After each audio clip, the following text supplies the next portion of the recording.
Hello everyone and welcome to our Warlock card review for the Boomsday Project. Pandemonium and I are going to be going over all these cards, and if you haven't watched the other videos and don't know by now, our rating scale is a 1 to 5 rating scale, where 1 are your trash or unplayable cards, 2 are your fringe playable or niche tech cards like Dire Frenzy or Mossy Horror, 3 are your cards that are playable in some decks like Life Drinker, 4 cards that are staple in multiple decks like Houndmaster Shaw, and 5 are your cards that are meta defining. This means they're either prevalent in a lot of decks or they are deck defining. They basically create an archetype by themselves. A good example of the latter is Shadowwalk.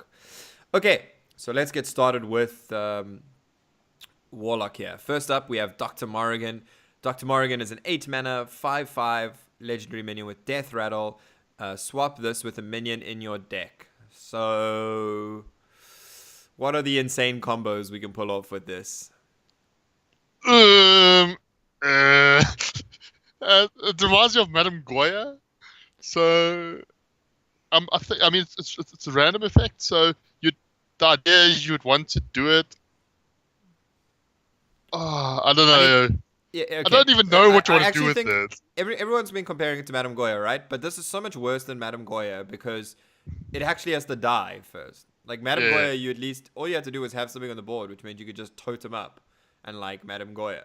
So that's on 8 mana, and that thing would come onto the board immediately, and yeah. Like, you would have a Madame Goya plus whatever that thing was. With the Doctor fact that this Morrigan, it's swaps. just garbage. So the It's fact is just you have to garbage. play this as an 8 mana 5/5. Then you have to somehow swap it for something better than an 8 mana. And the thing is, if you play this at 8, surely you could just play the actual minion on 8. Yeah. Like whatever big thing you want to fetch, right? Yeah, I mean, the big thing with the kind of recruit stuff, and this is basically a recruit kind of mechanic, you really just want to instead like be recruiting out earlier. You want to be cheating the mana curve, and you're not really cheating the mana curve much with Dr. Morrigan. So Dr. Morrigan is a solid 1 for me. Yep, it's a easy one. Easy one to start things off. Yeah. And the next card we're gonna be talking about is the legendary spell, and it's a 1 mana legendary spell, the Solarium. Draw 3 cards at the end of your turn, discard them. So first look at this, it looks exceptionally powerful, right? If any of you have played Magic the Gathering, you'll know Ancestral Recall was a stupid card. Obviously, this card has a bit of the drawback of discard them at the end of the turn if you don't use them, so it kind of leads itself to a more aggressive strategy, I think. Yeah, I mean, the idea with this is that you want to be drawing cheap cards that you can actually play. So, you don't want to be drawing your Dr. Morrigan, your Void Lord, and your Gul'dan. That's not really going to work. You instead want to be No. drawing your Flame Imps and Void Walkers and, cheap minions like that. So it is a card that kind of naturally lends itself to more of a zoo deck.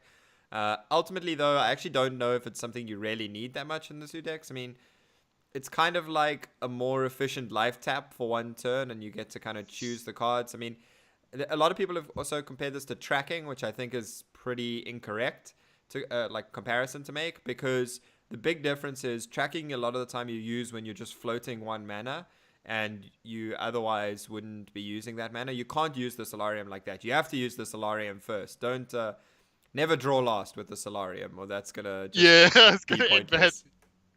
Unless you, I mean, I don't know. In standard, there aren't are that many discard synergies. I Yeah, mean, it's we just don't, Clutch Mothers of us. because we don't. We oh, and there's that the Dynamancer dude. Yeah, okay, but I mean as something that you actually want to discard from your hand. Yeah. There's not much. So Yeah. I mean, if you had the Dynamancer dude on the board, you could play this, and then no, you can't even trade the Dynamancer because he's don't discard it immediately. So, eh, that's not a synergy. That card doesn't exist as far as I'm concerned. Like it's only uh, Clutch Mother Zavas, and I'm not putting this in my deck. Well, I'm not putting Clutch Mother Zavas and this in my deck just to get that small chance synergy. It's like a something you're gonna top deck. It's not even like you can discard the Zavas if it's still in your hand when you play Solarium. So I don't think there's any discard synergies that are even relevant, talking about anymore for this. I think this is purely a case of can you spend 1 mana and then play at least 2 of the cards you draw. Yeah. So Zoo probably wants it. Slower decks probably not. So, but I still think it's a really good card. So for me, it's going to be what did I rate? For me, it's gonna be a 3. Um, I actually like. I think it could be pretty decent in Zoo. I'm actually just not sure if it's something you want over other minions because it gives you a little bit more inconsistency in your curve. I actually think Solarium. I'm gonna give it a 3 because I think when it is in the right deck, it's very powerful.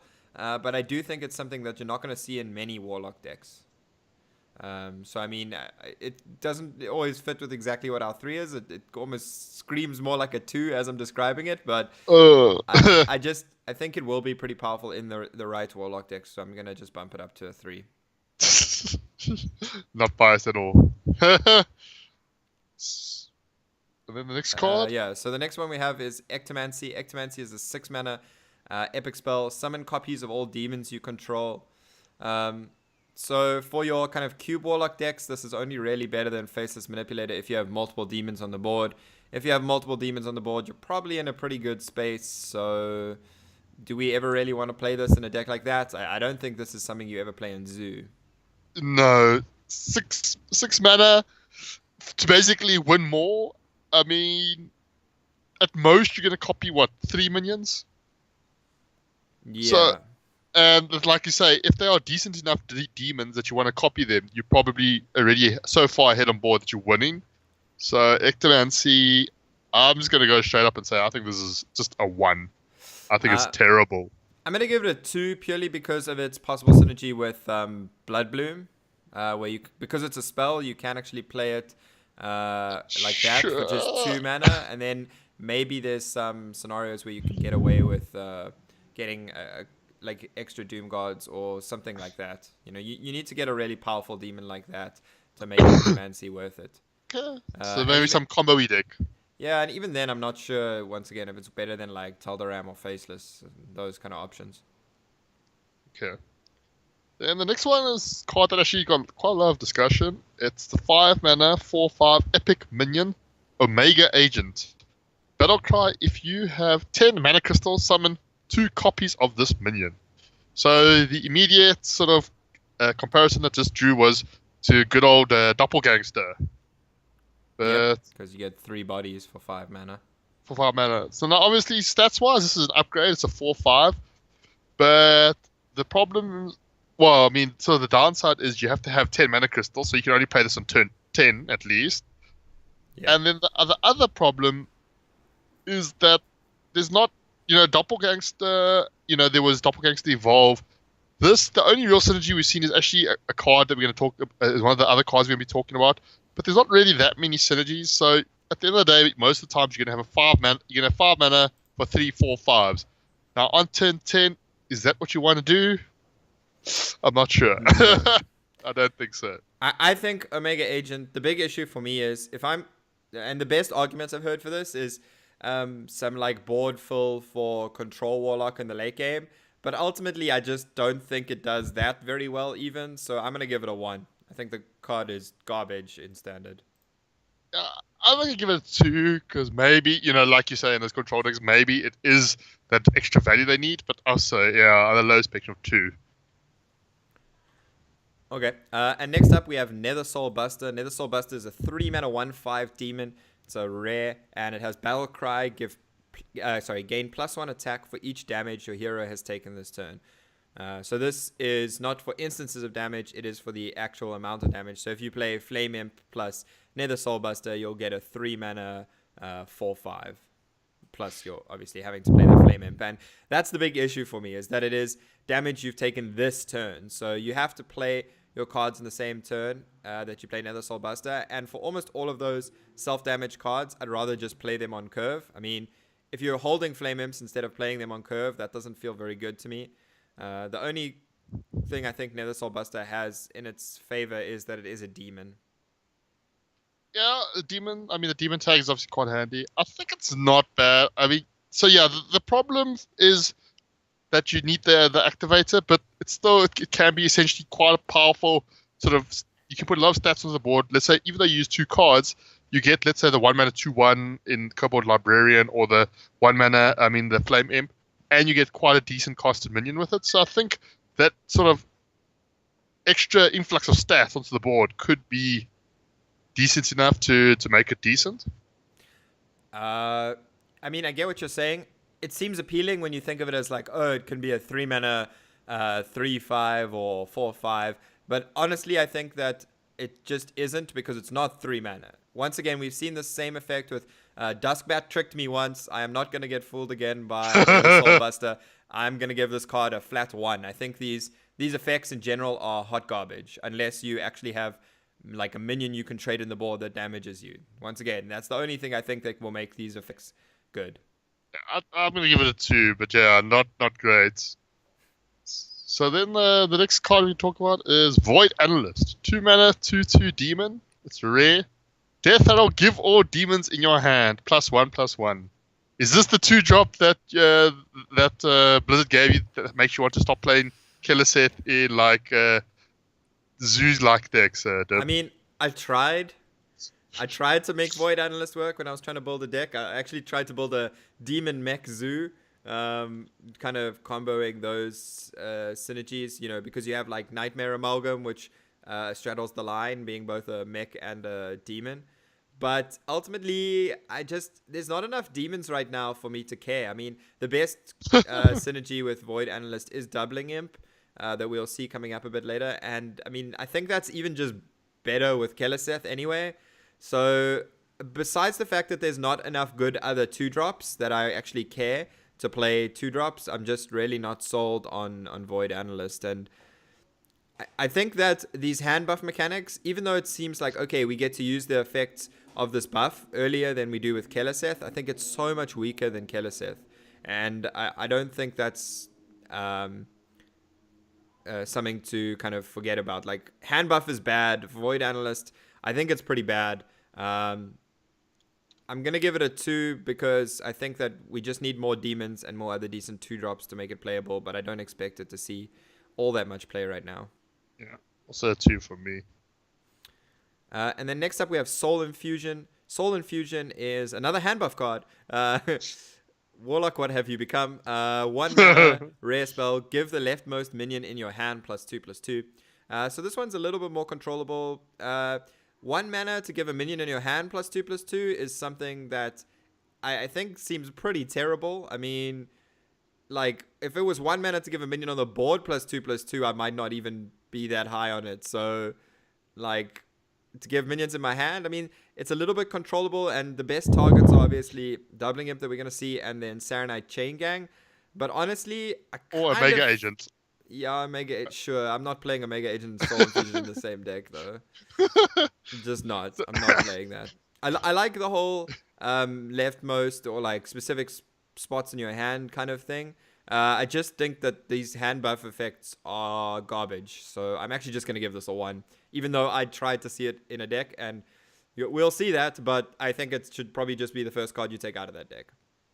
Yeah, probably. I think I initially thought it was going to be like semi-decent. It might be semi-decent, but mostly when I'm thinking more about it, probably just the 1.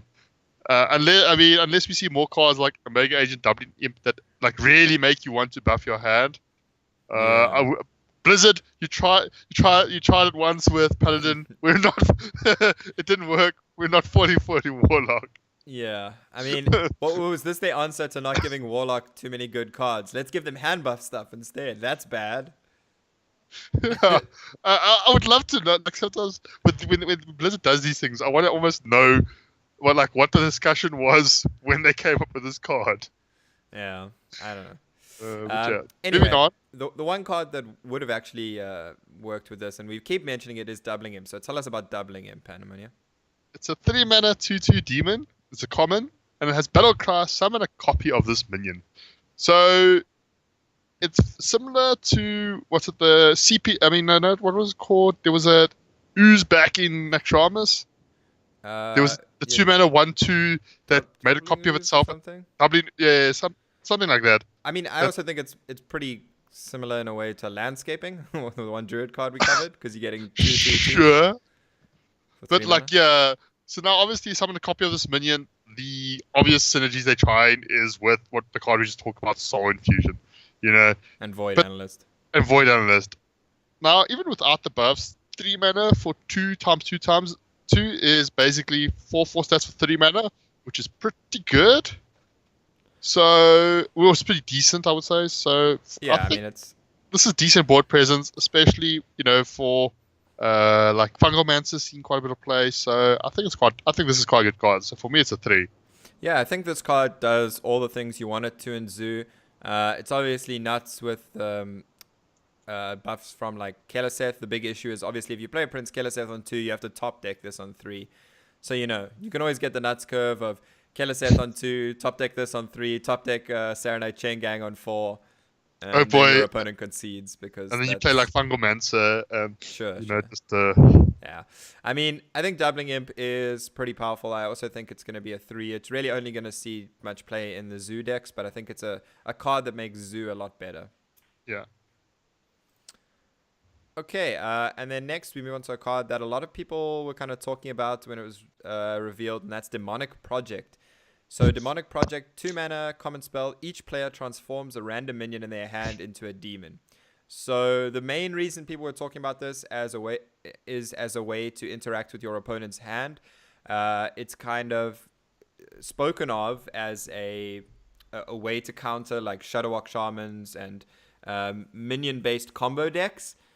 But the more and more I look at this, the more and more I think it's just garbage. Like, all they have to do is just hold a few more minions in their hand. You could then turn their bad minion, like a Firefly if they're holding it, or Glacial Shard if they Shadowwalk Shaman, into like a Void Lord, and then you just make your life even harder. I think it's just easier if you're playing against those decks to just try and kill them faster than it is to play Demonic Project. So I actually think Demonic Project, it doesn't even for me make the 2 grade. Yeah, it's the one, like, it's kind of meant to sort of be a tech option in a similar way Dirty Rat, in terms of this is like probably the only way current in Standard to interact with the opponent's hand. Yeah. And I'm not sure if we're going to reach a point in the meta where you have to play this as a Warlock. No. I'm not quite convinced, so I'm going to have to give it a 1 as well. Yeah, 1. Because, I mean, already you can see the memes, right? Someone's going to do this and transform their opponents into Jiraxes. Yeah. I mean, you can already see it, right? Sure. I mean, like, it's just, yeah, you can hit the Shadowwalk, but like, I don't know. It just doesn't seem like something I really want to try do. Like, I don't want to put this in my Even Warlock, for example, and make every other matchup worse just to make the Shadowwalk Shaman one a little bit better. And it's just, Also, like, yeah, it's just, I'm not sold. is that if people start playing this more as well, people just play around it, right? So you just then, you don't play all your Acolytes or your, in the case of Shadowwalk, you don't play your Glacial Shards. You hold them a bit back. So, I mean, we saw that with Dirty Rat, right? People eventually would start playing around it and, Dirty Rat and Novice Engineer. Okay, good job. Yeah, I mean, the big thing with Dirty Rat is it was like Dirty Rat's downside was the positive in that. And I mean, we're actually looking at what's supposed to be the downside, right? The turning one of your opponent's minions into a demon. That's supposed to be the downside. We're trying to look at that as the upside. And the upside, which is turning one of your minions into a demon, is just garbage that I don't care about anyway. So, like, if the upside is garbage and the downside we're saying is garbage too, that can only mean it is total garbage. Good logic, Tim. Garbage plus garbage equals garbage. I like that. Okay, but then a card which is not so garbage. Not as garbage, Spirit yeah. Bomb. Spirit Bomb, 2 mana, common spell, deal 4 damage to a minion and your hero. So this 2 mana, deal 4 damage. So it's cheaper Shadow Bolt, but now essentially for that 1 mana, you now taking 4 damage yourself. So now the question is, I mean, so 4 damage is quite a bit. I mean, that's obviously not a good thing, but Warlock has quite a lot of synergies, which now, I mean, we saw the Nether, what is it called? The Nether Soul Buster. Nether Soul Buster. No, it's still got synergies with Spellstone. Spellstone. That's the thing we care about. Yeah, and Hooked Reaver as well. Yeah. So I think this is a very powerful option. I mean, Dark Bomb was really good.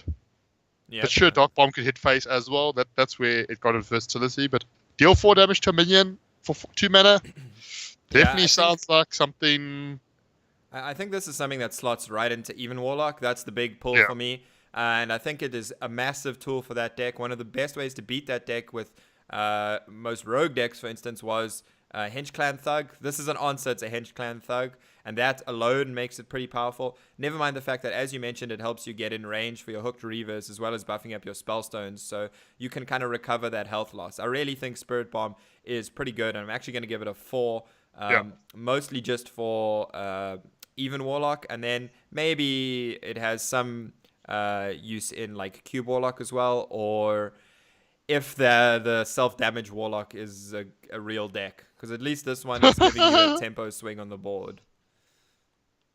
Yeah, so I definitely so 4 for me as well. Cool. Okay, so that's all the cards. Now we can have a look at some of the decks that we've got for Warlock. First up, we have a Zoo deck. So, I mean, honestly, I don't think Warlock's going to have any real new decks in this expansion. I'm more expecting it to just have the current decks improved. So if we look at the Zoo deck that we have here first, I mean, there's not all that much new stuff in this. We're just looking at Soul Infusion, which in retrospect I would 100% take out of the deck. Doubling Imp and Giggling Inventor. Giggling Inventor is a card that, as I've been building more and more decks and it's been going into more and more, I kind of want to upgrade it to a 5 from my previous rating, because that's like how good I feel like it's being, and how much I want to put it in almost every deck. So yeah, I mean, realistically, this deck doesn't really change much. We've also got the Solarium with just some extra burst in the form of like Soulfire and stuff.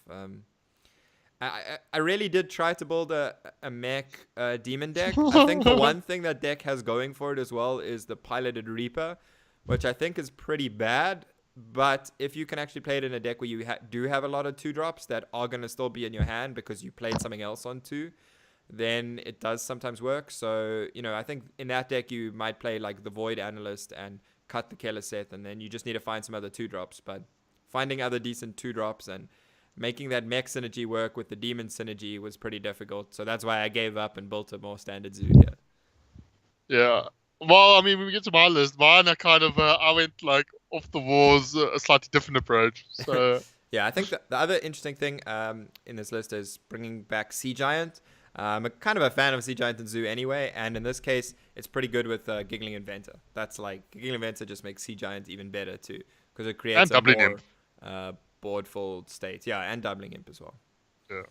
Okay, so let's move on to your deck here. So talk us through this deck, Pandemonia. So this is sort of a very different demon lock, essentially, a little bit more mid-rangey. Basically, it's just this is kind of going a lot more full all in on the sort of demon strategy. So I've got the Void Analysts, I've got Doubling Imps, I've got the Nether Soul Buster. I'm even trying the Soul Infusion. Okay, like that's like I'm not completely sold on it, and it'll probably be cut. But like this is kind of just going. You've got the Hook Reavers, the Spectral Dreadlord. So this is just like a mid-range demon, and then the late game is obviously Blood Reaver Gul'dan. One of the new cards that I put in this deck is Crystallizer, which I think goes actually quite well. Yeah. So 1 mana 1/3 that damages you for 5 and gives you 5 armor. 5 armor. Yeah, it you works net well 0 basically. Essentially. Yeah, it works well with your Spellstones and Nether Soul Busters. Yeah, I mean, this Nether Soul Buster is going to be a 3 mana 6/5, and then you had played a 1 mana 1/3, which I think when like that I think is a pretty good amount of stats to put on the board. For 4 mana, you put in a 6/5 and a 1/3. I mean, put it this way: I'm more happy to hold Crystallize in my hand than I am to hold Flame Imp. Like, if I'm sitting at turn 1, I'm not playing Flame Imp. No, of course, that's the issue for me is with a lot of the Nether Soul Buster and those kind of synergies is not just like, how do I not play the card? I'm almost a little surprised you didn't find space for Duskbat. I mean, no, that's I have a lie. Duskbat is pushing a bit. I mean, it's probably better than Soul Infusion in this deck. Possibly. But, I mean, I was put Soul Infusion in my deck, and I think it's garbage. So I think I might even edit that out of my deck before release. the dream is obviously to get Soul Infusion on the doubling imps, right? That's Yeah.